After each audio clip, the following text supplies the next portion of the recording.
Halo teman-teman semuanya, kembali lagi bersama gue Satya. Di video kali ini gue bakal membahas mengenai hal yang berbeda dari video gue yang kemarin ataupun yang lalu.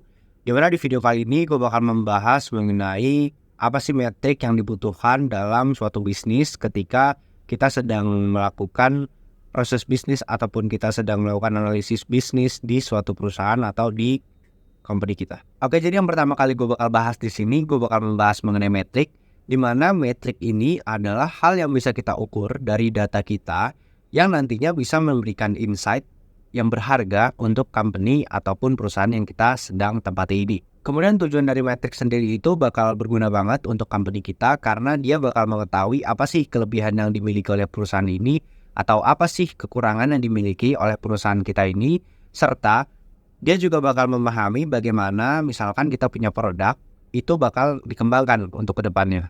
Ataupun kita bakal membuat produk apa untuk kedepannya seperti itu. Untuk contoh singkatnya dari matrix ini, misalkan kita ada penjualan. Penjualan itu termasuk ke dalam matrix karena kita bisa mengukur dari data penjualan nantinya misalkan kita punya produk. Kita mau mengukur penjualan produk A itu sebanyak berapa di tahun ini. Kemudian di tahun kedua itu produk A terjual sebanyak berapa. Kalau misalkan di tahun kedua produk A itu semakin banyak terjualnya, maka kita bisa mengembangkan nih si produk A itu menjadi apa. Kemudian juga kita bisa membuat produk baru mungkin yang mirip dengan A tapi berbeda versi aja yang nantinya bisa dibeli juga oleh customer kita dan meningkatkan keuntungan. Kemudian yang kedua, misalkan kita memiliki laba. Kita bisa menghitung laba kita, misalnya laba kotor ataupun laba bersih yang nantinya kita bisa simpulkan apakah perusahaan kita ini mengalami penurunan laba atau kita memiliki laba yang tinggi untuk di tahun ini ataupun tahun berikutnya. Kemudian yang ketiga, kita bisa menghitung pengeluaran dari company kita. Nah, untuk pengeluaran ini kita asumsikan aja misalkan seperti marketing, di mana kita memerlukan biaya iklan, kemudian juga kita memerlukan biaya marketing lainnya yang bisa meningkatkan penjualan kita ataupun penjualan produk dari company kita kepada customer. Kemudian yang selanjutnya kita memiliki retensi customer atau customer retention. Nah, di situ misalkan kita asumsikan kita memiliki customer 10 orang. Kemudian di hari selanjutnya kita memiliki customer itu ada 20 orang.